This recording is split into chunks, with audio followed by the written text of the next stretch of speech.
Halo Sobat KPR.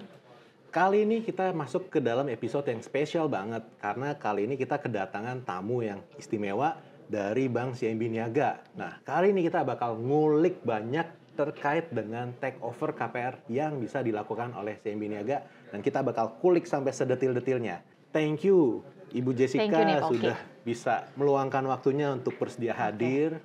Dan untuk jadi narasumber, untuk menjelaskan banyak hal terkait dengan take over nih. Thank you juga nih Pak Oki. Salam kenal semua ya, nama saya Jessica. Saat ini kita akan bahas tentang take over ya Pak ya, take over CIMB Niaga. Bu Jessica, mau nanya nih, di CIMB Niaga ini bisa take over tuh dari bank mana aja sih? Sebut merek nggak nih banknya? Wah, mendingan jangan sih. Nanti nggak enak sama banknya. Kasian dia.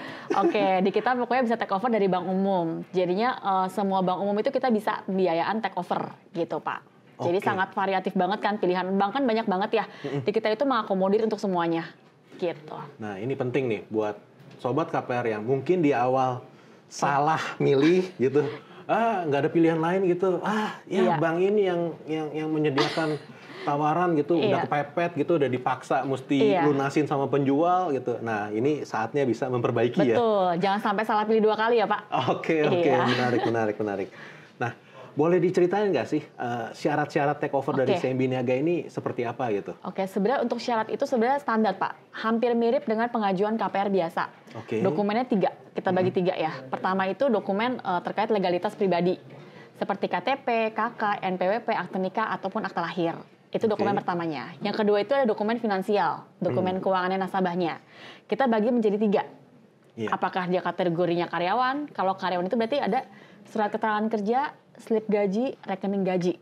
3 bulan terakhir kita mintakan. Gitu. Yang keduanya itu adalah biasanya pengusaha ya, wira swasta. Nah kalau wira swasta itu dokumennya agak lebih banyak.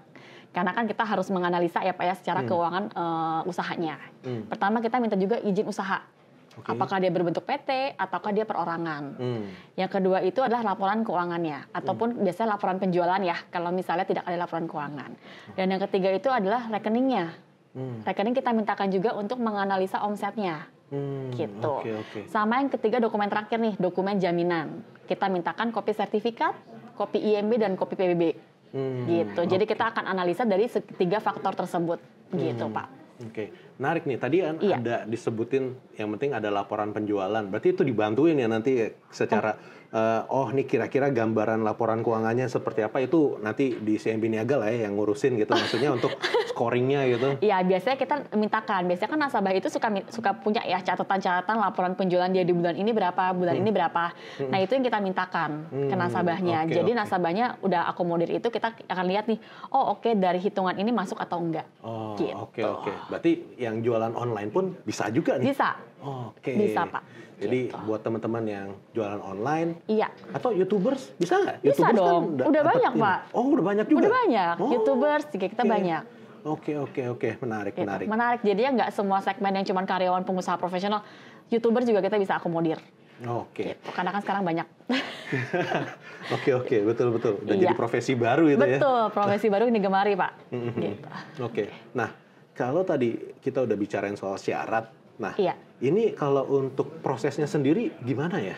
Kalau untuk proses take over itu sebenarnya sih gampang sih, mudah kalau menurut saya ya.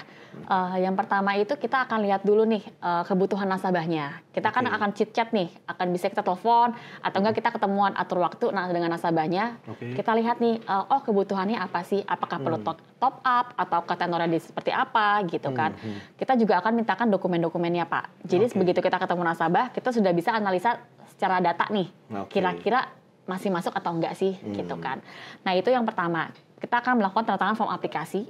Kemudian kedua kita akan slick checking nih. Slick checkingnya untuk melihat pembayaran sebelumnya. Apakah lancar atau enggak. Apakah pernah ada historic collect atau tidak. Itu yang kedua. Terus kita akan masuk tahapan appraisal. Appraisal itu untuk melihat nilai jaminannya. Apakah nilai jaminannya masih cover sih dengan pinjamannya. Gitu kan. Nah kita akan melihat itu Pak. Nah, appraisalnya ini bentar ya. Boleh. Appraisal itu kan keluar duit.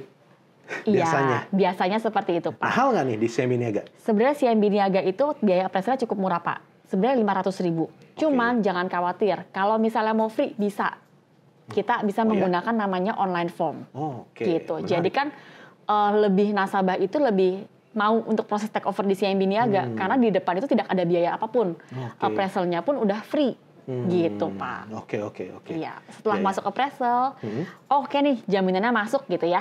Nah, kita akan masuk ke tahap analis.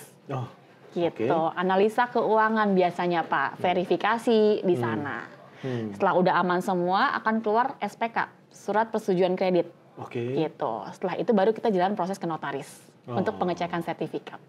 Gitu, Pak. Sederhana, Pak. Menarik sih. Jadi prosesnya kan ya nggak panjang juga ya, cuma ketemu terus langsung appraisal gitu, terus analisa gitu. Terus itu kalau udah ya tinggal akad ya. Betul, gitu Pak. Nah, boleh cerita nggak apa aja sih yang bisa di take over nih? Kalau untuk dilakukan take over itu bisa banyak. Contohnya ya Pak ya, misalnya KPR itu ada jaminan rumah, jaminan ruko, jaminan apartemen. Selain dari ketiga itu, kita juga bisa namanya fasilitas kredit investasi di bank sebelumnya, kita take over ke sini menjadi fasilitas KPR produktif. Jadi sangat variatif pilihannya kalau di CIMB Niaga. Jadi nggak cuma KPR yang biasa, tapi juga kredit investasi juga kita bisa akomodir. Gitu. Menarik sekali itu. Iya, jarang loh Pak di bank lain produk seperti ini. Saya baru dengar. Iya, nah kan emang cuma ada di CIMB Niaga sepertinya Pak. Oke. Jadi kredit investasi pun yang sebelumnya itu istilahnya ya masuk ke ranah modal kerja yang produktif bisa di take over ke KPR yang bunganya lebih murah. Betul. Ada bunga fix and floating kan kalau misalnya di bank lain mungkin bunganya agak lebih tinggi ya Pak ya. Betul. Fasilitas kredit investasi di kita itu lebih murah juga. Seperti bunga KPR. Gitu.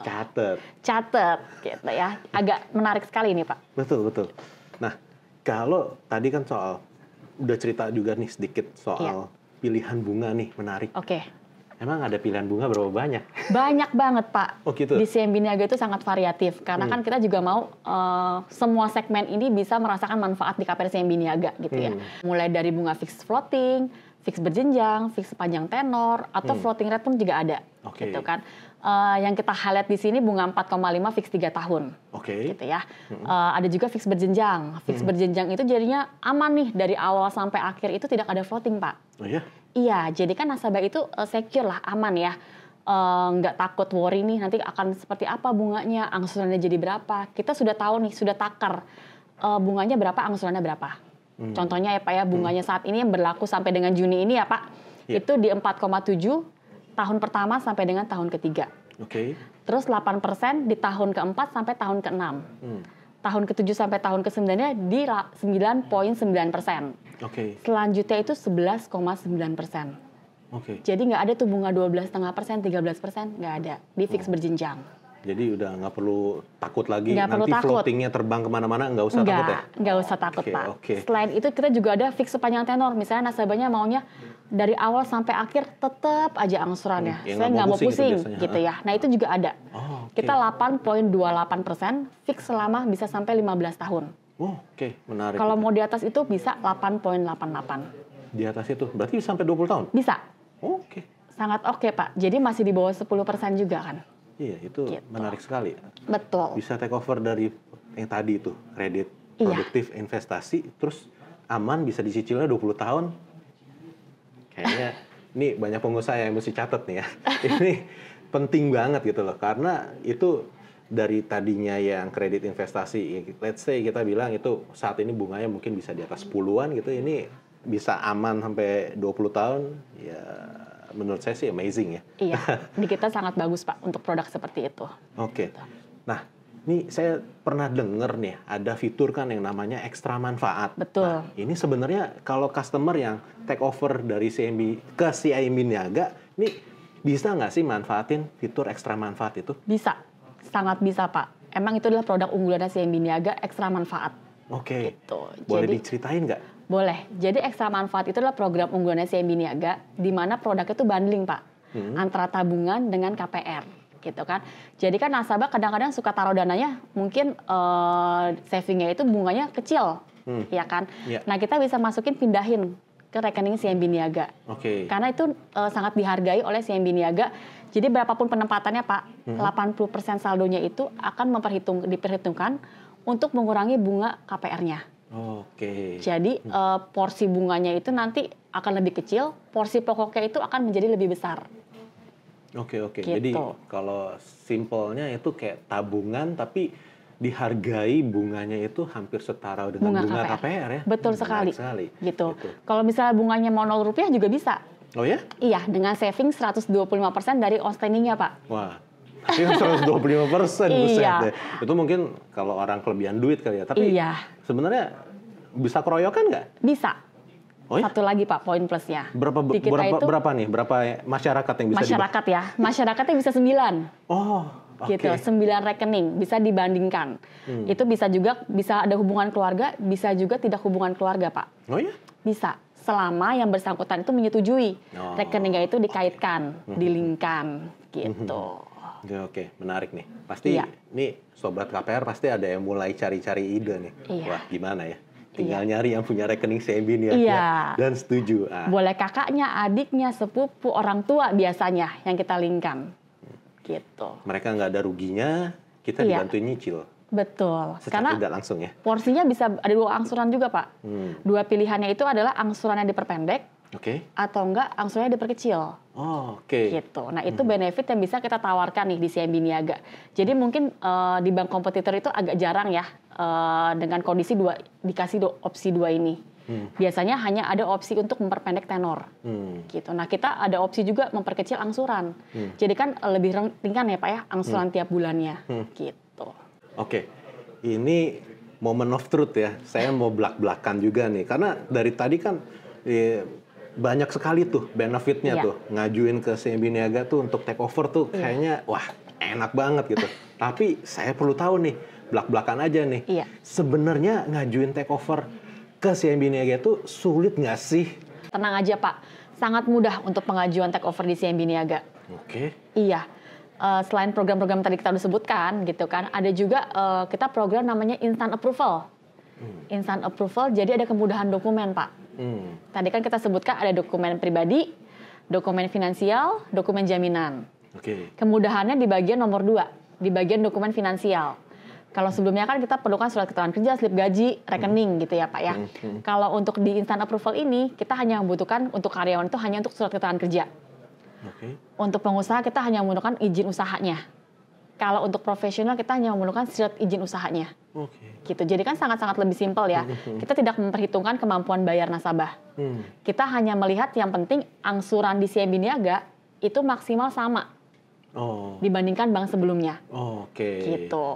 Selain itu kita ada kriteria juga nih Pak. Maksimal tenor itu 15 tahun.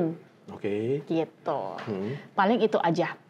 Jadi itu sangat membantu teman-teman yang mau take over di CIMB Niaga. Jadi approval rate-nya juga kita tinggi Pak. Gitu. Ya memang ya kalau lihat dari angsuran ya kalau dibandingkan sama sebelumnya ya. Ya harusnya sih kemungkinan besar pasti akan lebih kecil. Karena kan di sana sudah floating, di sini kan bunganya dengan bunga program lagi ya. Bisa 4,5% lagi. Betul. Jadi itu ya harusnya sih gampang ya. Harusnya gampang. Selama histori bank lainnya juga lancar ya Pak. Oh iya.